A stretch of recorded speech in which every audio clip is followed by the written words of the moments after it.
Genesis chapter 40. Now it happened that after these things, the cupbearer and the baker for the king of Egypt offended their lord, the king of Egypt.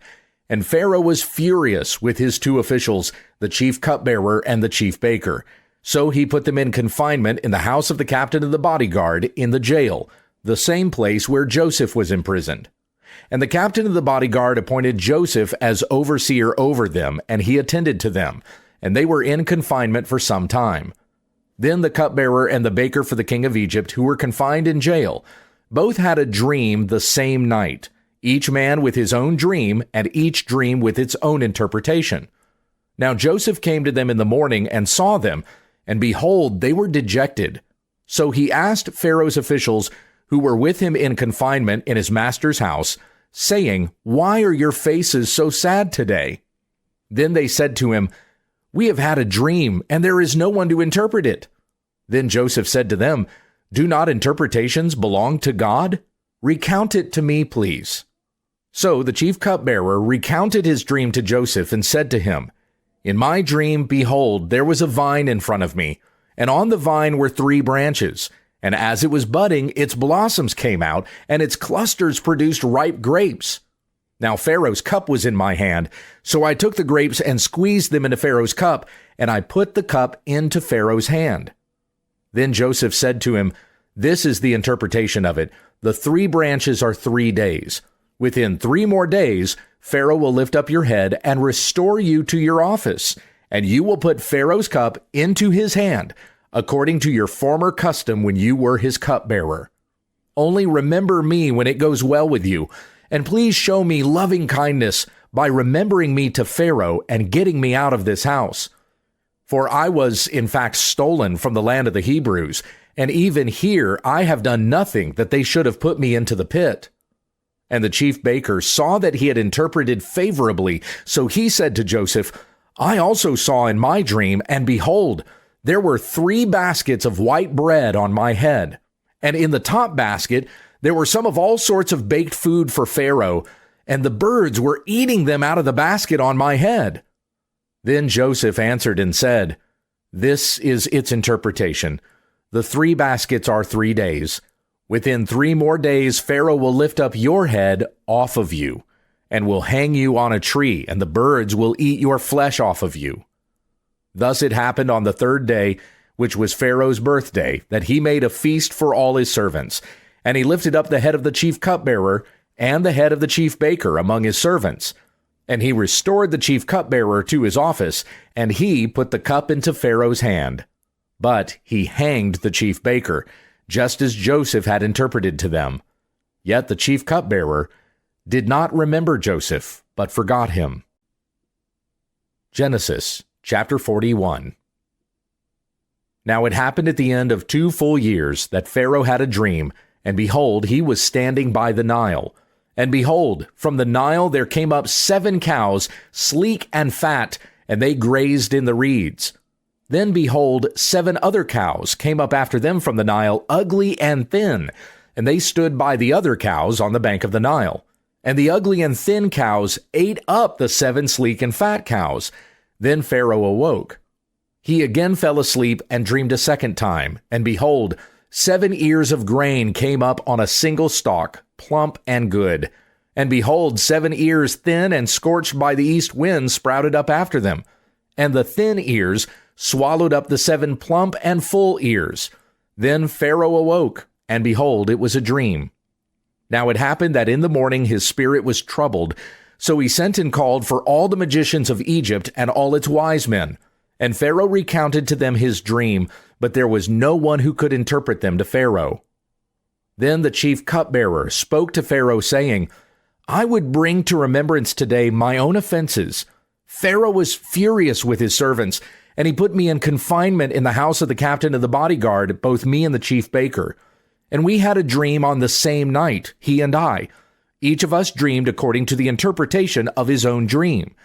Now there was with us a Hebrew youth, a slave of the captain of the bodyguard, and we recounted them to him, and he interpreted our dreams for us. To each one he interpreted according to his own dream. And just as he interpreted for us, so it happened. He restored me in my office, but he hanged him." Then Pharaoh sent and called for Joseph, and they rushed him out of the pit, and he shaved himself and changed his clothes, and he came to Pharaoh. And Pharaoh said to Joseph, "I have had a dream, but no one can interpret it. Yet I have heard it said about you, that you hear a dream and that you can interpret it." Joseph then answered Pharaoh, saying, "It is not in me. God will answer concerning the welfare of Pharaoh." So Pharaoh spoke to Joseph, "In my dream, behold, I was standing on the bank of the Nile, and behold, 7 cows, fat and sleek, came up out of the Nile, and they grazed in the reeds.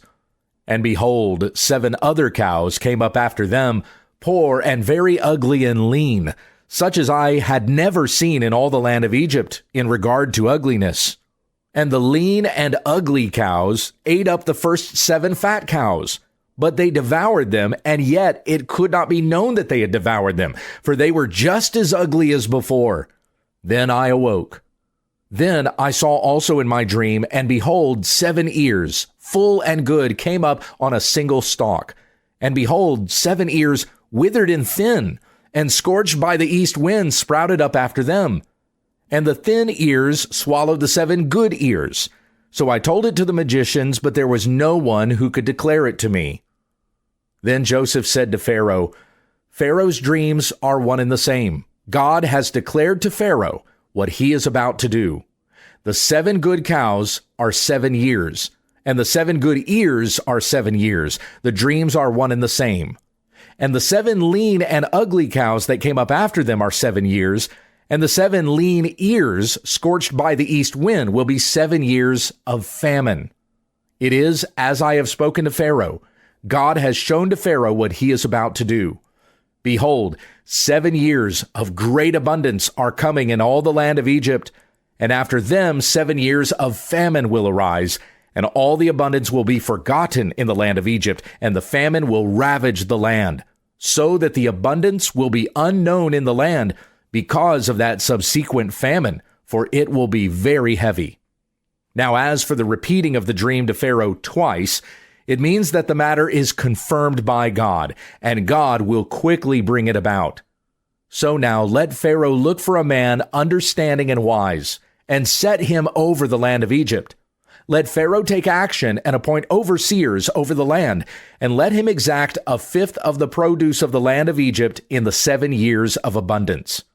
Then let them gather all the food of these good years that are coming, and let them store up the grain for food in the cities under Pharaoh's authority, and let them keep watch over it.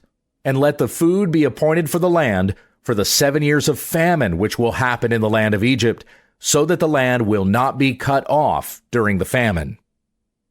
And the proposal seemed good to Pharaoh and to all his servants. Then Pharaoh said to his servants, "Can we find a man like this in whom is a divine spirit?" So Pharaoh said to Joseph, "Since God has made you know all of this, there is no one so understanding and wise as you are. You shall be over my house, and according to your command, all my people shall do homage. Only in the throne I will be greater than you." And Pharaoh said to Joseph, "See, I have set you over all the land of Egypt." Then Pharaoh removed his signet ring from his hand and put it on Joseph's hand, and clothed him in garments of fine linen, and put the gold necklace around his neck. And he had him ride in his 2nd chariot, and they called out before him, "Bow the knee," and he set him over all the land of Egypt. Moreover, Pharaoh said to Joseph, "Though I am Pharaoh, yet without your permission no one shall raise his hand or foot in all the land of Egypt." Then Pharaoh named Joseph Zaphanath-Paneah, and he gave him Asenath, the daughter of Potipharah, priest of On, as a wife. And Joseph went forth over the land of Egypt.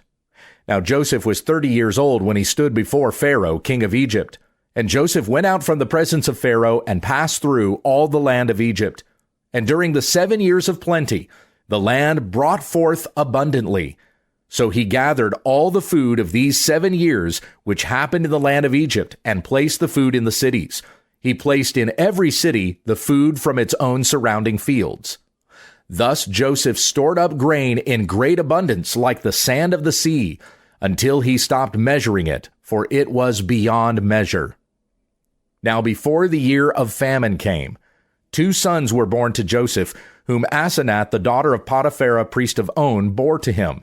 And Joseph named the firstborn Manasseh, for, he said, God has made me forget all my trouble and all my father's household.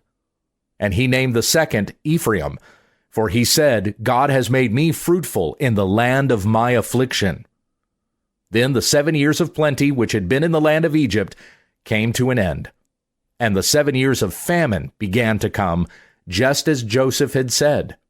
So there was famine in all the lands, but in all the land of Egypt there was bread. Then all the land of Egypt was famished, and the people cried out to Pharaoh for bread. And Pharaoh said to all the Egyptians, Go to Joseph. Whatever he says to you, you shall do. Now the famine was over all the face of the land, and Joseph opened all the storehouses and sold to the Egyptians, and the famine was severe in the land of Egypt. Now all the earth also came to Egypt to buy grain from Joseph, because the famine was severe in all the earth. Genesis chapter 42. Now Jacob saw that there was grain in Egypt, and Jacob said to his sons, Why are you staring at one another? Then he said, Behold, I have heard that there is grain in Egypt. Go down there and buy some for us from there, so that we may live and not die. So 10 brothers of Joseph went down to buy grain from Egypt. But Jacob did not send Joseph's brother Benjamin with his brothers, for he said, Lest any harm befall him. So the sons of Israel came to buy grain among those who were coming, for the famine was in the land of Canaan also. Now Joseph was the one in power over the land. He was the one who sold to all the people of the land. And Joseph's brothers came and bowed down to him with their faces to the ground. And Joseph saw his brothers and recognized them, but he disguised himself to them and spoke to them harshly. And he said to them, Where have you come from? And they said, From the land of Canaan to buy food. But Joseph recognized his brothers, although they did not recognize him. And Joseph remembered the dreams which he had about them, and said to them, You are spies. You have come to look at the nakedness of the land. Then they said to him, No, my lord, but your servants have come to buy food. We are all sons of one man. We are honest men. Your servants are not spies.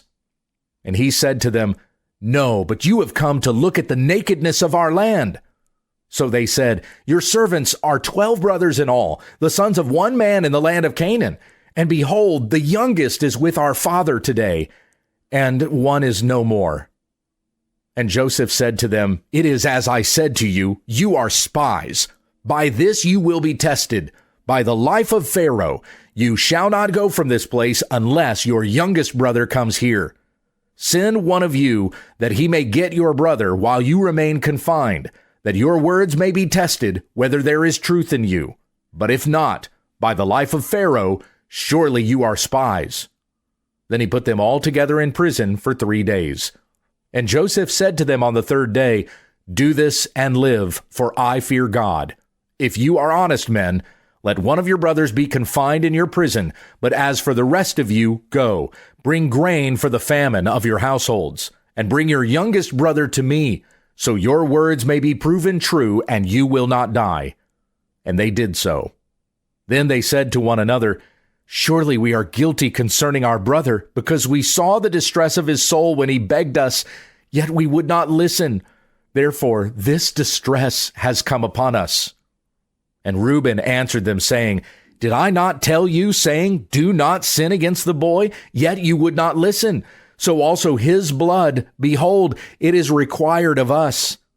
Now they did not know that Joseph was listening, for there was an interpreter between them. And he turned away from them and wept. Then he returned to them and spoke to them, and he took Simeon from them and bound him before their eyes. Then Joseph gave a command to fill their bags with grain and to restore every man's money in his sack and to give them provisions for the journey. And thus it was done for them. So they loaded their donkeys with their grain and went from there. Then one of them opened his sack to give his donkey fodder at the lodging place, and he saw his money, and behold, it was in the mouth of his sack. So he said to his brothers, My money has been returned, and behold, it is even in my sack. And their hearts sank, And they turned, trembling to one another, saying, "What is this that God has done to us?" Then they came to their father Jacob in the land of Canaan, and told him all that had happened to them, saying, "The man, the Lord of the land, spoke harshly with us and took us for spies of the country. So we said to him, 'We are honest men, we are not spies. We are 12 brothers, sons of our father. One is no more, and the youngest is with our father today in the land of Canaan.'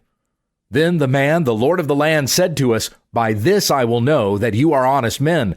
Leave one of your brothers with me, and take grain for the famine of your households, and go. But bring your youngest brother to me, that I may know that you are not spies, but honest men. I will give your brother to you, and you may trade in the land.'